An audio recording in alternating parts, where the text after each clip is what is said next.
West Nile പനി report ചെയ്ത സാഹചര്യത്തിൽ മലപ്പുറം, കോഴിക്കോട്, തൃശൂർ ജില്ലകളിൽ ജാഗ്രതാ നിർദ്ദേശം നൽകിയെന്ന് ആരോഗ്യവകുപ്പ് മന്ത്രി വീണ ജോർജ്. പനിയോ മറ്റു രോഗലക്ഷണങ്ങളോ ഉള്ളവർ ഉടൻ തന്നെ ചികിത്സ തേടണമെന്നും മന്ത്രി അറിയിച്ചു. വിവരങ്ങളുമായി രാഹുൽ സുരേഷ് വീണ്ടും ചേരുകയാണ് നമുക്കൊപ്പം.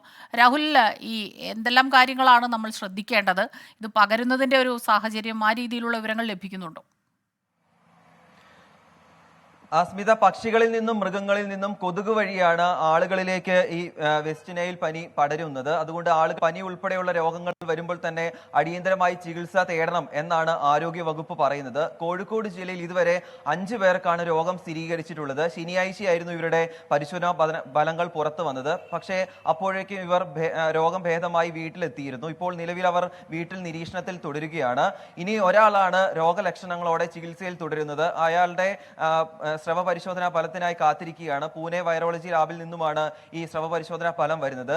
അതിനിടെയാണ് സമാനമായ രോഗലക്ഷണങ്ങളുള്ള 2 പേർ മരിച്ചിരുന്നു. ഇവരുടെയും സ്രവ പരിശോധനാ ഫലങ്ങൾ വരാൻ വേണ്ടി കാത്തിരിക്കുകയാണ്. ഇങ്ങനെ രോഗലക്ഷണങ്ങളുള്ള 8 പേരാണ് ചികിത്സ തേടിയിട്ടുള്ളത്. അതിൽ 5 പേർ രോഗം സ്ഥിരീകരിക്കുകയും അവർ 5 പേർ രോഗമുക്തരാകുകയും ചെയ്തിട്ടുണ്ട്. ഒരാൾ നിലവിൽ ചികിത്സയിൽ തുടരുന്നു. അയാളുടെ സാമ്പിളിന്റെ പരിശോധനാ ഫലത്തിനായി കാത്തിരിക്കുന്നു. അതോടൊപ്പം തന്നെ ആരോഗ്യമന്ത്രി പത്രക്കുറിപ്പ് ഇറക്കിയിട്ടുണ്ട്. കോഴിക്കോട്, മലപ്പുറം, തൃശൂർ ജില്ലകൾ 3 ജില്ലകൾക്കാണ് ജാഗ്രതാ നിർദ്ദേശം നൽകിയിട്ടുള്ളത്.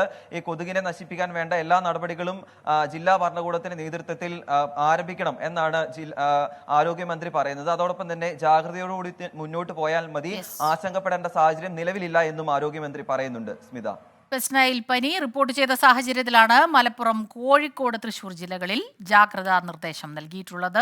മന്ത്രി വീണ ജോർജ് പനിയോ മറ്റ് രോഗലക്ഷണങ്ങളോ ഉള്ളവർ ഉടൻ തന്നെ ചികിത്സ തേടണമെന്നും വ്യക്തമാക്കിയിട്ടുണ്ട്. അപ്പോൾ ഏതായാലും ജാഗ്രത നമ്മൾ കൈവിടാതിരിക്കുക. എത്രയും പെട്ടെന്ന് തന്നെ ഈ രോഗം അത് അധിക സ്ഥലങ്ങളിലേക്കൊന്നും അത് വ്യാപിച്ചിട്ടില്ല.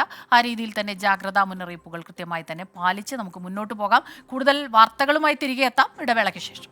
ലോകത്തെവിടെയായാലും ഏത് സമയത്തും 24 വാർത്തകളും ഓഗ്മെന്റഡ് റിയാലിറ്റി പാക്കേജുകളും എക്സ്പ്ലെയിനറുകളും വിശദമായി കാണാൻ ഞങ്ങളുടെ യൂട്യൂബ് ചാനൽ നിങ്ങൾക്ക് സബ്സ്ക്രൈബ് ചെയ്യാം.